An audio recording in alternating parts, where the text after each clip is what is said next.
నమస్తే. Inner journey ఛానల్‌కు స్వాగతం. మనము రకరకాల క్రిస్టల్స్ వాడుతూ ఉంటాం. అంటే హీలర్సే వాడతారా? నాన్ హీలర్స్ కూడా వాడతారు. హీలింగ్ చేసేటప్పుడు క్రిస్టల్స్ వాడతాం.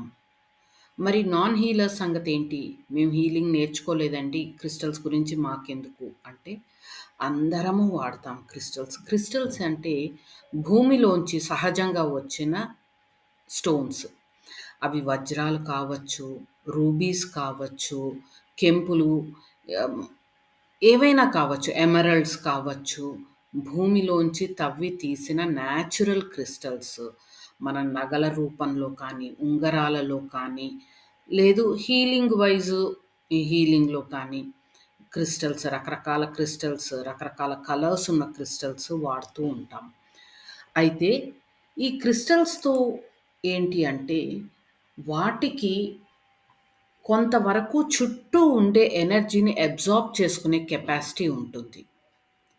Weather they are diamonds, emeralds, rubies, quartz, topaz ఇలాంటి ప్రెషియస్ స్టోన్స్ అయితేనేంటి, లేదంటే క్వార్ట్స్ క్రిస్టల్ హీలింగ్‌కి వాడే క్వార్ట్స్ క్రిస్టల్స్, గార్నెట్స్ ఇట్లాంటివి అయితే ఏంటి.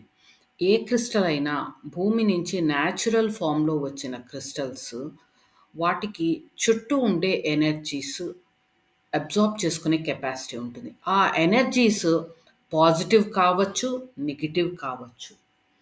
సో, వీలైనంత వరకు ఇంకొకళ్ళు వాడిన క్రిస్టల్స్ మనము వాడకుండా ఉంటే బెటరు. అంటే హీలింగ్ చేసేటప్పుడైనా సరే, ఒక హీలర్ ఇంటికెళ్లారు. అక్కడేవో క్రిస్టల్స్ ఉన్నాయి. వెంటనే ముట్టుకోవద్దు. వాళ్ళని పర్మిషన్ అడిగి ముట్టుకోవచ్చా? లేదా? కనుక్కొని అంటే అదేదో ప్రోగ్రామ్ చేసుకొని ఉండొచ్చు. సో, అది అబ్జార్బ్ చేసుకున్నది మనం ముట్టుకున్నప్పుడు, దానిలో ఉండే డిసీజ్డ్ ఎనర్జీ కానీ, నెగెటివ్ థాట్స్ కానీ మన చేతికి అంటుకునే ఇది ఉంటుంది. సో, అందుకని ఎక్కడ క్రిస్టల్స్ కనిపించినా వెంటనే తాకద్దు. అది ఫస్ట్ థింగ్. అయితే మరి వేరే చోట ఎలా ఉపయోగం? అంటే ఇంకొకళ్ళు వాడిన నగలు, నగలు కానీ, ఉంగరాలు కానీ, అందులో ఏమన్నా క్రిస్టల్స్ ఉన్నా అవి ఎంత చిన్నవైనా సరే డైమండ్స్, ఎమరాల్డ్స్, రూబీస్, నవరత్నాలు మనం పెట్టుకుంటాము. ఉంగరాలలోనో, లేపోతే గొలుసుల్లోనో అవి ఇంకొకళ్ళు వాడినవి మనం వాడే ముందర వాటిని శుభ్రం చేసుకోవాలి. మా పేరెంట్స్ నుంచి వచ్చేయండి మాకు యాన్సెస్ట్రల్ ప్రాపర్టీగా వచ్చింది. ఏదో మా అమ్మ ఆహ్, డైమండ్ రింగ్స్ ఇచ్చారు తనవి. లేకపోతే మా అత్తగారిచ్చారు.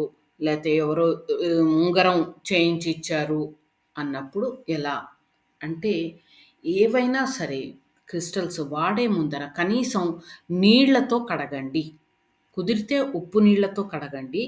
లేదు కొన్ని ప్రెషియస్ స్టోన్స్ ఉప్పు నీళ్లు వాడకూడదు. అలాంటప్పుడు ఉత్త నీళ్ళతో అయినా కడగండి. నీటికి చెడు శక్తిని శుభ్రం చేసే ఎఫెక్ట్ ఉంటుంది. కెపాసిటీ ఉంటుంది. అందుకని వాటిని కడగండి. అలాగే మనమే కొనుక్కున్నాము. మనమే ఎన్నో ఏళ్ల నుంచి పెట్టుకుంటున్నాము.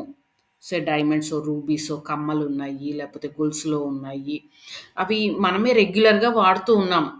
పండగకి వాడినా, లేకపోతే రోజూ వాడినా సరే, అది మనం రెగ్యులర్‌గా వాడుతున్నామనుకోండి.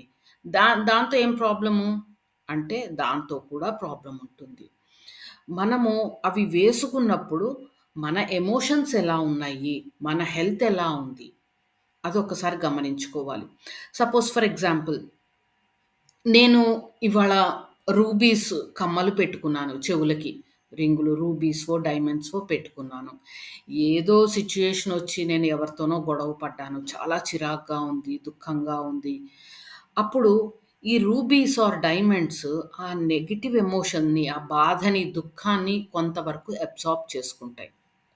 సరే నాకిదేం తెలీదు. నేనివాళ తీసేసాను. లేపోతే ఓ 4 రోజులు పెట్టుకొని తీసేసాను. మళ్ళీ ఏదో అకేషన్‌కి తయారైనప్పుడు అవి పెట్టుకున్నాను. అవి మళ్ళీ పెట్టుకున్నప్పుడు అప్పుడు నా మెంటల్ స్టేటస్ బాగుండొచ్చు. కానీ ఎప్పుడైతే ఈ నెగెటివ్ ఎమోషన్స్ ఉన్న కమ్మలు, దుద్దులు పెట్టుకున్నానో నాకే తెలియకుండా నాలో ఒక డిప్రెషన్ కానీ, చిరాకు కానీ, లేకపోతే పెయిన్ కానీ స్టార్ట్ అయ్యే అవకాశం ఉంది. అర్థమవుతోంది కదా! సో, మన ఎమోషన్స్ నుంచి కూడా మన వాడే వస్తువులు కంటామినేట్ అవుతాయి. అందుకని రెగ్యులర్‌గా వేసుకుంటుంటే లేదా మనవే నెలకోసారో, ఏడాదికి ఒక్కసారి తీసినా సరే, ఒక్కసారి వేసుకొని వాడాక అప్పుడప్పుడు శుభ్రం చేసుకుంటూ ఉండాలి. అందుకే పూర్వకాలంలో పెద్దవాళ్ళు ఏం చేసేవాళ్ళు, వారానికొకసారి చెవులువి అన్నీ, ముక్కువి అన్నీ తీసి గాజులు అన్నీ శుభ్రం చేసుకునేవాళ్ళు. శుభ్రం చేసుకొని మళ్ళీ వేసుకునేవాళ్ళు. మనం అందరూ చేసుకుంటున్నారు, చేసుకోవట్లేదో తెలీదు. The reason behind it is thorough cleansing జరుగుతుంది. ఫిజికల్‌గా దుమ్ము, మట్టి లేదు కదా! మేమెప్పుడు ఏసీలోనే ఉంటున్నాము, మాకేం లేదు అని అనుకోవద్దు. దుమ్ము, మట్టి కంటే ఎక్కువ కంటామినేషన్ ఇచ్చేది మన own energies, diseased energies, negative thoughts ఇవన్నీ ఉంటాయి. అలాగే పెద్దవాళ్ళ నుంచి వచ్చినవి, గిఫ్ట్స్‌గా వచ్చినవి, లేకపోతే వాళ్ళు వాడి ఆ తర్వాత మనకిచ్చినవి, వాళ్ళకేదైనా హెల్త్ ప్రాబ్లమ్ ఉండి వాళ్ళు వాడారు. తర్వాత మనం పెట్టుకున్నప్పుడు, మనకు తెలియకుండానే అదే సింప్టమ్స్ మనలో కూడా కనిపించొచ్చు. అందుకని ప్రెషియస్ స్టోన్స్ కానీ, క్రిస్టల్స్ కానీ వాడేటప్పుడు రెగ్యులర్‌గా క్లీన్ చేసుకోవాలి. ప్రతిరోజు క్లీన్ చేయక్కర్లేదు. మీరు రోజు వాడుతూ ఉంటే 10 రోజులకు ఒకసారో అవి తీసేసి క్లీన్ చేసుకోండి. మీరు ఈ ఏడాదిలో ఓసారో, 2 సార్లో వాడుతున్నాము అంటే, వాడి తీసేశాక క్లీన్ చేసి స్టోర్ చేసుకోండి. So that next time when you wear it అది ఫ్రెష్‌గా ఉంటుంది. ఫ్రెష్ స్లేట్ ఉంటుంది. ఓకే. ఒక్కసారి అబ్జర్వ్ చేయండి. మీకెప్పుడైనా మీ వాళ్ళది నగలు పెట్టుకున్నా, లేపోతే ఎవరి క్రిస్టల్స్ అన్నా ముట్టుకున్నా ఏమన్నా ఇబ్బందిగా అనిపించిందా? లేకపోతే మంచిగా అనిపించిందా? It can be either way. So, అది కామెంట్ సెక్షన్‌లో పెట్టండి. Thank you. నమస్తే.